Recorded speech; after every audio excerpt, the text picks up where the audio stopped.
ஆப்கி அதாலத்ல ராணி முகர்ஜி மீது உள்ள குற்றச்சாட்டு. இவங்க சைலண்டா கான்ட்ரவர்சிஸ் கிரியேட் பண்ணுவாங்க. ராணி, நீங்க எதுவும் பேசாம ரொம்ப சைலண்டா பெரிய கான்ட்ரவர்சிஸை உருவாக்குவீங்க. பிலிம் இண்டஸ்ட்ரியில மக்கள் உங்களை குவீன் ஆஃப் கான்ட்ரவர்சிஸ்னு சொல்றாங்க. அப்படியா? எனக்கு தெரியாது. இப்ப நீங்க இத சொல்ற அளவுக்கு இன்னசென்ட்டா? ஆமாமா, அப்படிதான். நீங்க சொல்ற மாதிரி தான். நான் இப்படி இருக்கிறது நினைச்சு ரொம்ப கர்வப்படுறேன். எங்க அப்பா அம்மா என்னை வளர்த்த விதம், அதாவது அவங்க எனக்கு நல்ல பழக்க வழக்கத்தை சொல்லி வளர்த்துருக்காங்க. அப்புறம் என்னால கான்ஃபிடென்ட்டா சொல்ல முடியும், தைரியமா சொல்ல முடியும் that I am a good girl. சரி, குட் கேர்ளை பத்தி மேகசின்ஸ்லயும் நியூஸ் பேப்பர்ஸ்லயும் எழுதுறாங்கன்னு பார்க்கலாம். சொல்லுங்க. அபிஷேக் பச்சன் அவர் கல்யாணத்துக்கு உங்களை கூப்பிடாதனால நீங்க அவர் மேல ரொம்ப கோவமா இருக்கீங்க. இது ஒரு விஷயமே இல்ல. ஏன்னா கல்யாணத்துக்கு கூப்பிடுறதும் கூப்பிடாததும் அது அவங்களுடைய விருப்பம்னு தான் சொல்லணும். இதுக்காக கூப்பிடாதவங்க மேல கோவப்பட்டா என்ன நியாயம் இருக்கு? அவங்க அபிஷேகை பத்தி எழுதின இன்னொரு விஷயம், ஹடிப்பால ஷாஹித் கபூர் இருந்த இடத்துல அபிஷேக் இருந்திருக்கணும். இல்ல இல்ல இல்ல, இது ஒரு தப்பான ஐஸ்வர்யா ராய் விஷயம். அப்ஜெக்ட் பண்ணியிருக்காங்க. இல்ல இல்ல இல்ல, இது முழுக்க முழுக்க தப்பு. அதாவது பாத்தீங்கன்னா சாஹித் தான் ஃபிலிம்க்கு ஃபர்ஸ்ட் சாய்ஸ். அப்புறம் சாஹித் தான் ஃபிலிம் பண்ணாரு. அந்த மாதிரி எதுவுமே இல்ல. இதெல்லாம் ஆரம்பத்துல அபிஷேக் கூட உங்க பேரு அடிபட்டதுனால தான் போல இருக்கு. என் பேரு எல்லாரு கூடயும் அடிபடும். அது ஒன்றும் ப்ராப்ளம் இல்ல. ஆனா கடவுள் யாரை டிசைட் பண்றாரோ அவங்க வந்தா போதும். அது அந்த படத்துல அவர்தான் நினைச்சாங்க, அவர்தான் நடிச்சாரு. அபிஷேக் ரொம்ப நல்ல கோஸ்டார். அவர் கூட நான் சேர்ந்து நிறைய ஃபிலிம்ஸ் பொண்ணா பண்ணியிருக்கேன். அதுல பாத்தீங்கன்னா எங்களோட பேரிங் ரொம்ப நல்லா இருந்தது. அப்புறம் அதெல்லாம் ரொம்ப நல்ல நல்ல மெமரபிள் ஃபிலிம்ஸ். யுவால இருந்து பண்டி பப்ளி, கபி அல்விதா நா கெஹனா. ப்ராபப்ளி அபிஷேக் கூட அவர்தான் என் கூட நிறைய ஒர்க் பண்ணியிருக்காரு. அப்புறம் ஒரு சில பேப்பர்ஸ்ல என்ன நியூஸ் வந்திருக்குன்னா, யஷ்ராஜோட பெரும்பாலான பிலிம்ஸ் ராணி முகர்ஜிக்கு தான் கிடைக்கும். அப்படி எதுவுமே இல்ல. பாத்தீங்கன்னா ஷாருக் சார் தான் நிறைய பண்ணியிருப்பாரு. பட் இதுலயும் என் பேர் வந்திருக்கு. சோ நோ இதனால தான் ப்ராப்ளம். மக்கள் கேக்குறாங்க, யஷ்ராஜ் ரகசியத்தை ராணி முகர்ஜி சொல்லணும். இதுல உள்ள சீக்ரெட் தான் என்ன? ரகசியம் என்னங்கிறது யஷ்ங்களுக்கு தான் தெரியும். அவர்தான் யஷ்ராஜ்.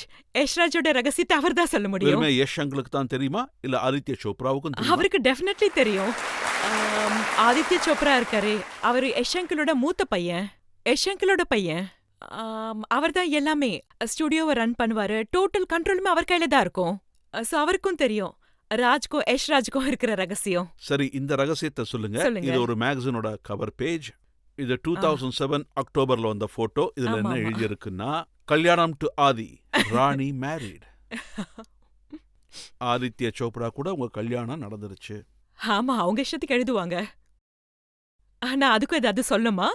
பின்ன நீங்க அப்படி சொல்லணும்னா நான் இன்னைக்கும் சொல்லுவேன், நான் சிங்கிள் தான்.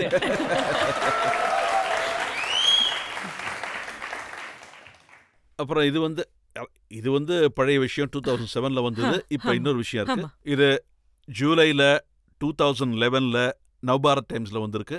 ஒரு வருஷத்துக்கு முன்னாடி ம். ராணி முகர்ஜிக்கு ஆதித்ய சோப்ராவோட கல்யாணம் ஆயிடுச்சு. பாத்தீங்கன்னா எல்லா ஜெர்னலிஸ்ட் கிட்டயும் ஒரே ஒரு கேள்வி தான் கேட்க விரும்புறேன். எனக்கு கல்யாணம் எப்ப நடந்துச்சு, எந்த இயர்லன்னு கேட்க விரும்புறேன். 2007ல நடந்துச்சா, 2009ல நடந்துச்சா, 2008ல நடக்க இருந்துச்சு ஆனா நடக்கல, இல்ல 2012ல நடக்க போகுது, இல்ல 2011ல நடந்துருச்சு. முதல்ல அவங்க டிசைட் இல்ல, பண்ணட்டும். இதே பேப்பர்ல அப்புறம் எழுதிருக்காங்க. நான் decide 4 பண்றேன். மாசத்துக்கு முன்னாடி நவம்பர் 2011ல ஆ. ராணி ஆதித்யாவை இப்ப கல்யாணம் பண்ணிக்க விரும்பல. அடேங்கப்பா, நான் இதுக்கு பதில் சொல்லுமா? எல்லா பதிலும் உங்களுக்கு கிடைச்சிருச்சே. அவங்களாலேயே அதை முடிவு பண்ண முடியல என்ன நடந்துட்டு இருக்குன்னு. சோ அவங்கள டிசைட் பண்ணிட்டு இருக்காங்க. அது என்னன்னா, இந்த விஷயத்துல நான் ஒன்னே ஒன்னு சொல்ல விரும்புறேன். என்னன்னா, நான் என்ன ரொம்ப கொடுத்து வச்சுவலாம் நினைக்கிறேன். மக்கள் என் கல்யாணத்து மேல அக்கறை காட்டுற அளவுக்கு என்ன விரும்பிட்டு இருக்காங்க. அப்புறம் பொண்ணுங்களோட கல்யாண கவலை எல்லாருக்குமே இருக்கும். அப்புறம் நான் என்ன இந்திய பெண்ணா நினைக்கிறேன். ஏன்னா எல்லாரும் கேக்குற கேள்வி இதுதான், ஆமா நீ எப்ப கல்யாணம் பண்ணிக்க போற? அது எனக்கு நல்லாவும் இருக்கு. ஆனா ஒரு சில வாட்டி என்ன தோணும்னா, அதாவது கல்யாணம்ன்றது ஒருத்தவங்களோட ரொம்ப பர்சனல் விஷயம். ஒருத்தவங்க கல்யாணம் பண்ணிக்க விரும்புறாங்களா இல்ல விரும்பலையான்னு அது அவங்க பர்சனல் விஷயம் அண்ட் பர்சனல் டெசிஷன். அப்புறம் நான் எப்பவும் சொல்லுவேன், பிறப்பு இறப்பு கல்யாணம் அது கடவுள் எழுதி வச்சது. எப்ப நடக்கணுமோ அது கண்டிப்பா நடக்கும். சோ ராணி, உங்களோட இந்த சென்டிமெண்ட், அப்புறம் எப்பவும் நீங்க உங்க பர்சனல் லைஃபை டிக்னிஃபைடா ஹேண்டில் பண்ணியிருக்கீங்க. நான் சென்டிமெண்ட்ஸை ரொம்ப மதிக்கிறவன். தேங்க்யூ. இதை பத்தி நான் உங்ககிட்ட வேற எந்த கேள்வியும் கேட்க போறது இல்ல. தேங்க்யூ. ஆனா பப்ளிக் இருக்காங்க, அவங்க உங்ககிட்ட ஏதாவது தெரிஞ்சுக்க விரும்பணும்னா அவங்க கேட்கலாம். கேட்கலாம். யாராவது ஒருத்தர் கேள்வி கேட்கலாம் இப்போ. அங்க பாருங்க கை தூக்கி இருக்காங்க அவங்க கிட்ட. பெல்லி டான்ஸுங்கிறது ரொம்ப கஷ்டம். கஷ்டம்தான். அது நீங்க எப்படி கத்துக்கிட்டீங்க? அது சொல்ல ரொம்ப முடியுமா? நல்ல கேள்வி. பெல்லி டான்ஸ்ன்றது ரொம்ப கஷ்டமான டான்ஸ். நான் கஷ்டப்பட்டு தான் கத்துக்கிட்டேன். நான் ஷக்கீராவோட வீடியோஸ் பார்க்கும்போது எனக்கு என்ன தோணும்னா, இவங்க எப்படி பெல்லிய ஷேக் பண்றாங்கன்னு. அது என்ன டெக்னிக்? நான் ஒரு கிளாசிக்கல் டான்சர், அதுக்கடுத்து ஒடிசா. ஆனா பெல்லி டான்ஸ் அது எப்படிப்பட்ட டான்ஸ்னா, ஸ்டமக் மட்டும்தான் ஷேக் ஆகும், மத்தபடி பாடி ஃபுல்லா ஸ்டாட்டிக்கா இருக்கும். வெறும் பெல்லி மட்டும்தான் மூவ் ஆகும். வயித்துல இருக்கிற மசில்ஸ் மட்டும்தான் ஷேக் ஆயிட்டே இருக்கும். சோ அதுல கான்சென்ட்ரேஷன் ரொம்ப அவசியம். அது ரொம்பனா அது நம்மளோட கோர் மசில்ஸை வச்சு டான்ஸ் ஆடி ஆகணும். அதாவது பாத்தீங்கன்னா ஷேக் பண்ணி ஆகணும். சோ மெஹர் அவங்க டெல்லியை சேர்ந்தவங்க. அங்க ஒரு ஸ்கூல் இருக்கு. அவங்க அங்க பெல்லி டான்ஸ் கத்து கொடுப்பாங்க.